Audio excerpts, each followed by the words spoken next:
You need structure and you need a routine.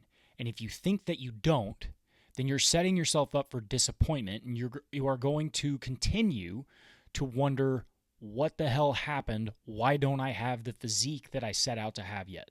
And at this point, you will probably continue to stay stuck as you continue to follow the workout of the day that your favorite fitness influencer is promoting to do, even though that's probably not the workout that they're doing themselves. And it's especially not the workout that they're doing that got them to where they are. Without structure, you don't create rules. And without rules, there is no game. And without a game, there is no progression. There is only randomness and chaos. A structured program is meant to keep you from overtraining as well as undertraining. It is designed to keep you breaking down in a good way and building you back up so that by the time you're ready for your next session, you're ready to go. You're 100%. This is the game of fitness. And the entire purpose of this game is to play long enough to actualize the results that you're after, whether that's strength, endurance, or strictly physique-based. The longer and more consistent you play, the better you get, almost to a point where you can even then start to break some of the rules and create your own. This is where the whole just do what works best for you comes into play. This is why a lot of dudes can do a bunch of drop sets, even though it might not be optimal, and still continue to get results year in and year out. But that only happened because they followed a structured program to get them to that point. And in order to get to that point, you have to build up your baseline skill level in the gym in order to get there. Most people just go into the gym willy-nilly and they're just told, hey, just work hard. And then they wonder why they get burnt out and then not go to the gym again for God knows how long, and then just continue this vicious cycle over and over and over. Our brains crave routine, and our brains crave order. And these routines and structured programs allow us to focus our attention and make our actions seamless. This is why some workout days suck, but we can keep going because we know exactly what is coming up next and what the next session looks like. We are going to have to suffer a bit for our goals, and it's not always going to be fun, but if we know what's coming, then at least it makes it that much easier to endure. But suffering does not mean training yourself into an oblivion and doing a bunch of stuff that you hate.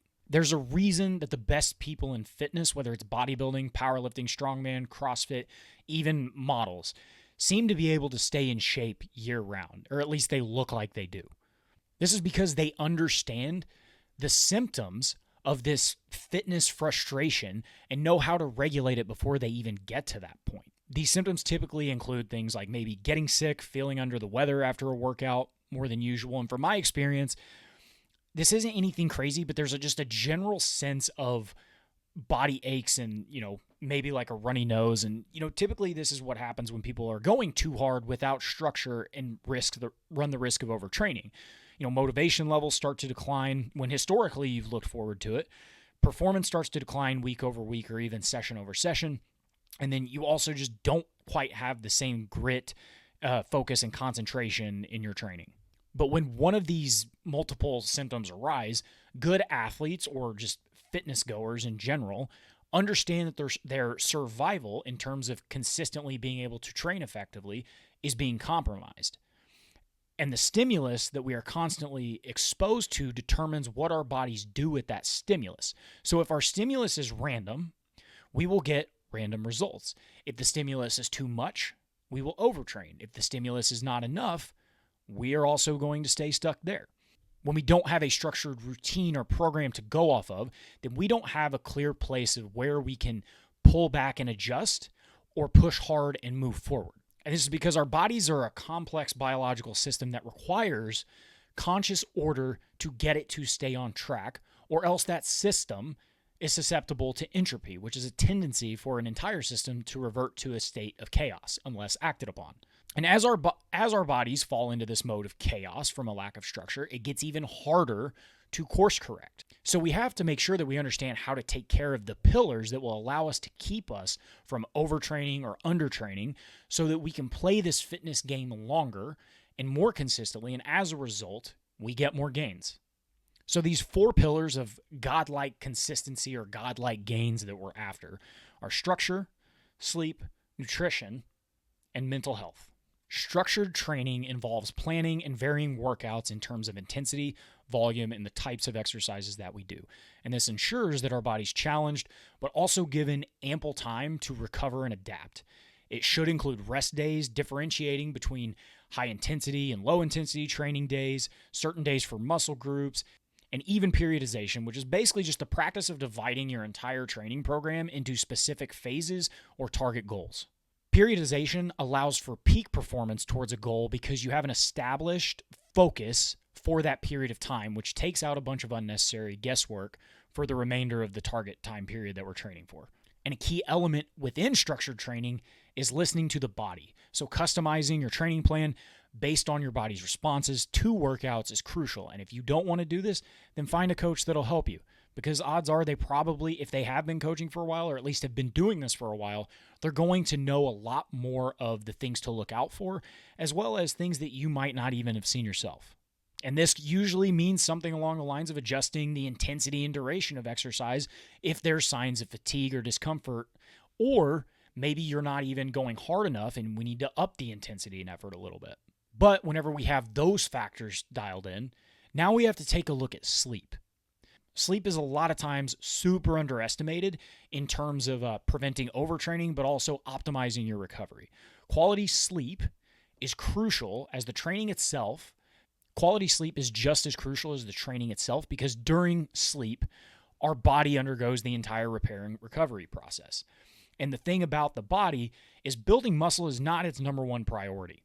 So before it even gets to that point, it has to go through all the other recovery scenarios, from your immune system to getting blood to everywhere else that it needs to go, to digesting food if you eat a little bit later, and then it starts to build the muscle part.